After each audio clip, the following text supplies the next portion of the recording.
Gosta de estar bem informado? Apenas por tempo limitado temos uma oferta especial. Todos os conteúdos Observador com 52% de desconto. Ler as notícias que importam, ao minuto, artigos de opinião sem restrições ou acesso antecipado aos Podcast Plus e muitos mais benefícios. Tire a prova dos 9 e descubra as nossas ofertas. Flash Sale Observador. Mais benefícios, metade do preço. Assine agora em observador.pt por 1 ano com 52% de desconto.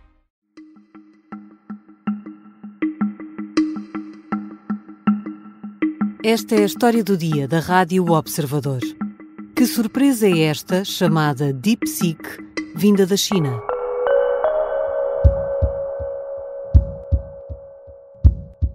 Let's talk about DeepSeek because it is mind-blowing and it is shaking this entire industry to its core. Foi lançado sem grande anúncio, mas chegou com estrondo.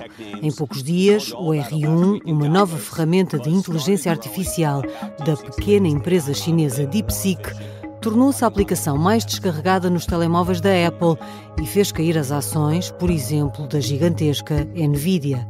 Que ferramenta é esta que parece precisar de muito menos para funcionar tão bem quanto outras, como o ChatGPT?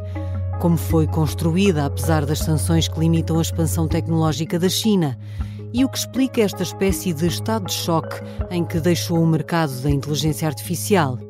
Já agora, como é que o DeepSeek R1 responde a perguntas sobre Taiwan ou sobre a própria China?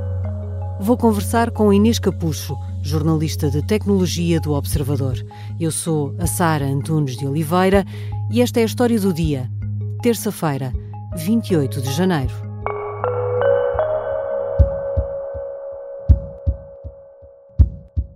Bem-vinda, Inês. Olá, Sara. Inês, o que é exatamente o DeepSeek R1? O DeepSeek R1 é um modelo de inteligência artificial que foi construído pela startup chinesa DeepSeek e tem capacidades de raciocínio, ou seja, é bom na resolução de problemas matemáticos, por exemplo, e é capaz de competir com os modelos de gigantes tecnológicas que nós mais conhecemos, por exemplo, o ChatGPT da OpenAI. Ou seja, ao longo da última semana, desde que foi lançado, tem impressionado os analistas e os investidores desta área da inteligência artificial. Por exemplo, Mark Anderson, que é um investidor norte-americano que é aliado de Donald Trump, o novo presidente norte-americano, disse que o R1 é um dos mais impressionantes avanços que já viu na indústria de inteligência artificial e chamou, inclusive, o lançamento deste novo modelo um momento Sputnik, referindo-se ao lançamento por parte da antiga União Soviética de um satélite que começa a corrida espacial no final dos anos 1950. Mas afinal, por que é que ele é diferente dos outros? Existem várias razões. Primeiro, é uma startup, ou seja, é uma empresa pequena que está na China e não é uma gigante tecnológica que está nos Estados Unidos. Depois, é construída com semicondutores, que são os chips, o que designamos de chips, menos avançados, ou seja, não são de última geração, não têm tecnologia de ponta. E, por outro lado, são mais baratos, ou seja, construir o R1, a DeepSeek ainda não disse quanto é que custou, mas outros modelos desta empresa foram construídos com menos dinheiro do que o que é utilizado pelas gigantes tecnológicas. Aparentemente muito menos dinheiro. As gigantes tecnológicas falam na ordem dos 1.000 milhões para construir este tipo de tecnologia e aqui terão sido uns 5 milhões, 6 milhões? Certo, é assim, o dinheiro que foi alocado para o R1 não é conhecido, mas em dezembro a DeepSeek lançou um outro modelo chamado V3 que custou 5,6 milhões de dólares. A título de exemplo, é 10 vezes menos do que o que a Meta gastou para construir a sua tecnologia de inteligência artificial mais recente. Mas isso significa que, pelo valor que custou a fazer, a inventar, a montar, pelo facto de usar chips menos avançados, que não são tecnologia de ponta, isto significa que este modelo de inteligência artificial da DeepSeek faz mais com menos? Certo, faz mais com menos e põe em causa a necessidade de serem alocadas grandes quantidades de dinheiro para construir uma inteligência artificial poderosa, chamemos-lhe assim, que era o que as gigantes tecnológicas diziam até agora, que para construir uma boa inteligência artificial ou uma inteligência artificial mais desenvolvida era necessário muito dinheiro. E também a necessidade de serem utilizados chips mais avançados, nomeadamente de inteligência artificial, um segmento da indústria que tem a norte-americana Nvidia na vanguarda. Os criadores do R1 quiseram fazê-lo assim, mais barato, menos... Enfim, isto estará errado o que eu vou dizer, mas menos tecnológico, no sentido de menos avançado tecnologicamente, ou usando ferramentas menos avançadas, ou foram forçados a isso? Podemos dizer que foram forçados a isso, uma vez que tinham limitações, tinham sanções relacionadas com a indústria dos semicondutores, porque os Estados Unidos, ainda sob a liderança de Joe Biden, impuseram restrições à exportação de semicondutores avançados para a China, ou seja, limitaram o acesso da China a chips da Nvidia. Portanto, os engenheiros chineses da DeepSeek conseguiram contornar as limitações que revelaram não ser eficazes para travar o progresso chinês, porque os Estados Unidos queriam impedir a China de criar uma indústria de semicondutores mais avançada, porque acreditava que podiam ser utilizados chips de inteligência artificial na indústria militar. E agora, isso não revela ter sido possível, ou seja, as sanções não estão a ser eficazes. Foi uma espécie de a necessidade aguçou o engenho e, portanto, construíram uma ferramenta mais simples com o que tinham? Certo, construíram uma ferramenta mais simples com o que tinham e, ao mesmo tempo, ao estar agora a fazer sucesso, é mais um capítulo na guerra comercial China-Estados Unidos e até pode ser expectável que os Estados Unidos anunciem novas limitações, mais uma vez para tentar que a China não desenvolva uma indústria de inteligência artificial. Isso significa também, Inês, que com o R1 a DeepSeek mostrou que tecnologia de ponta, como os chips da Nvidia, por exemplo, a que a China não tem acesso, ou tem acesso a uma versão mais limitada, não é? Menos avançada, esse tipo de tecnologia não é assim tão insubstituível e indispensável? É isso mesmo, Sara. Ou seja, foram utilizados chips da Nvidia, mas os menos avançados, uns que a startup chinesa já tinha comprado em 2021 e que tinha armazenado. Portanto, agora a China mostrou aos Estados Unidos que consegue sim ter um papel na indústria de inteligência artificial e que para isso não precisa nem de muito dinheiro, nem dos chips mais avançados. Nós não estamos propriamente a falar de uma grande tecnológica chinesa. No início explicavas isso mesmo, é uma pequena startup. Quem é que está por trás da DeepSeek e como é que tudo isto foi possível? É uma startup chinesa que foi criada em 2023 por um empresário chamado Liang Wenfeng. Não sei se é assim que se diz, mas vamos assumir. Há de ser, Inês, que pode ser por aqui, que atualmente tem 40 anos e que é também um líder de um fundo de capital chamado Highflyer, que foi criado em 2015. A startup é financiada em exclusivo por este fundo, de cerca de 8 milhões de dólares, e não depende de financiamento externo para conseguir operar. Quando começou a comprar os processadores da Nvidia para começar a DeepSeek, como estávamos agora a falar, a indústria duvidou do empresário. Um parceiro de negócios até disse ao Financial Times que não o levaram a sério, não acreditava que fosse possível. E agora, na China, começa a destacar-se. Recentemente foi o único líder da indústria de inteligência artificial que esteve numa reunião de empresários com o primeiro-ministro chinês, Li Qiang. E a equipa da DeepSeek, no geral, é muito jovem porque é composta principalmente por jovens licenciados das melhores universidades da China, ou seja, a DeepSeek emprega sobretudo talento local. Já voltamos à conversa com a jornalista do Observador, Inês Capucho. Vamos tentar perceber se a concorrência tem mesmo razões para ficar preocupada.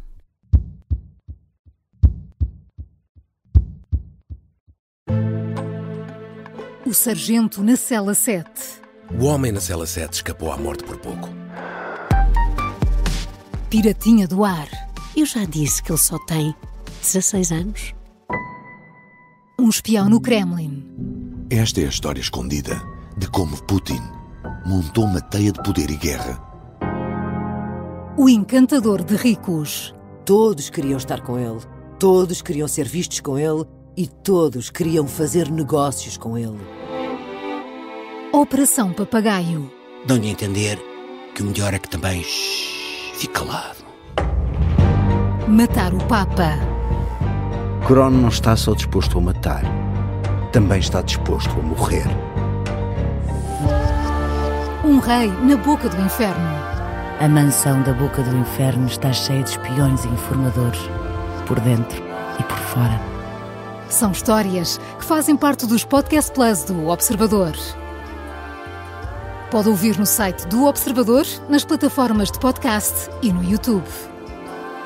Podcast Plus é mais do que um podcast. Estamos de regresso à conversa com a jornalista do Observador, Inês Capucho.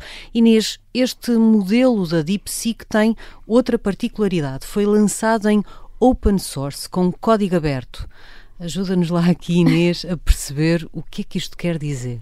Quer isto dizer que pode ser escrutinado por especialistas. Colocando ainda de uma forma mais simples, a comunidade de programadores pode inspecionar e até melhorar este software. Isso significa que pode ser continuamente melhorado de forma colaborativa, até por pessoas que não sejam da DeepSeek? É isso mesmo, o código do modelo pode ser melhorado ao longo do tempo pela comunidade. Porquê é que outros modelos, como o mais conhecido de todos, o ChatGPT, não fazem o mesmo?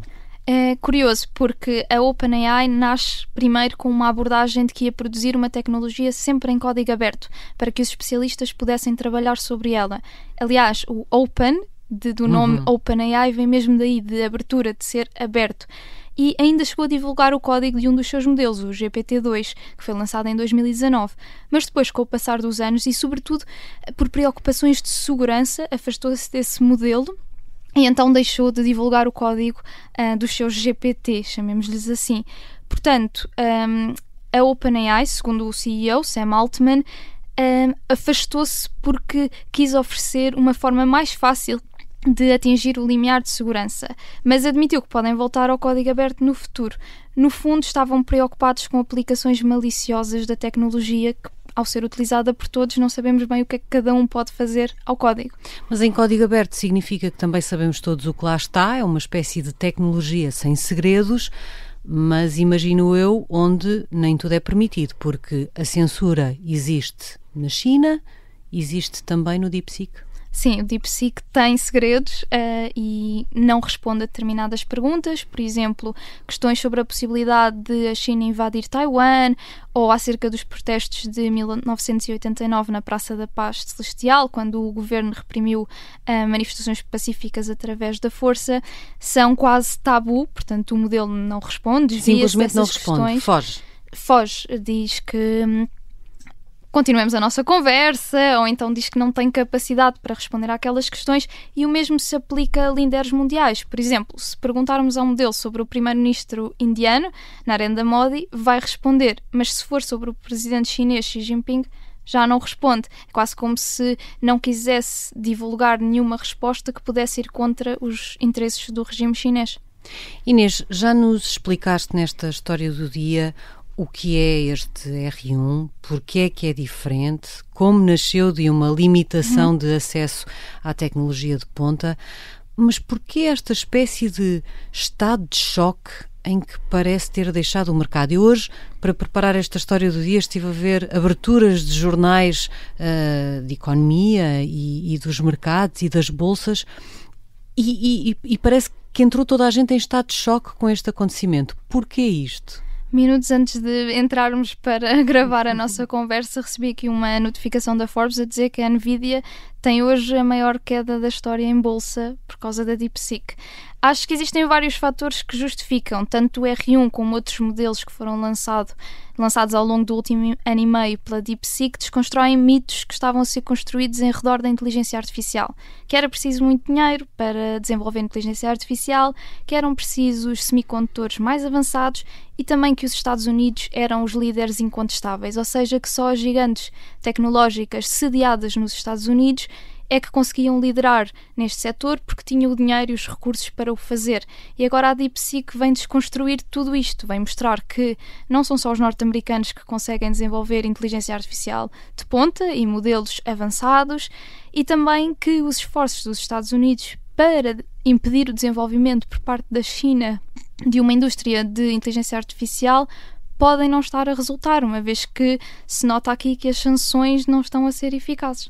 E também não deve ter deixado propriamente muito felizes as pessoas que investiram muito dinheiro para a inteligência artificial que está a ser desenvolvida e que hão de estar a questionar hoje se era preciso pôr tanto dinheiro para esses projetos que estão a correr. Incluindo Donald Trump, que ainda na semana passada anunciou um projeto de inteligência artificial que alocava milhares de milhões de dólares e agora vem perceber que afinal se calhar não é preciso tanto dinheiro para desenvolver inteligência artificial. Obrigada, Inês. Obrigada, Sara. Inês Capucho é jornalista de tecnologia do Observador. Esta foi a história do dia. A sonoplastia é do Bernardo Almeida, a música do genérico é do João Ribeiro. Eu sou a Sara Antunes de Oliveira. Até amanhã. Se gostar deste podcast, pode seguir, dar 5 estrelas e comentar o episódio na Apple Podcasts ou no Spotify. Pode também subscrever e gostar no YouTube. Assim recebe uma notificação sempre que houver um novo episódio.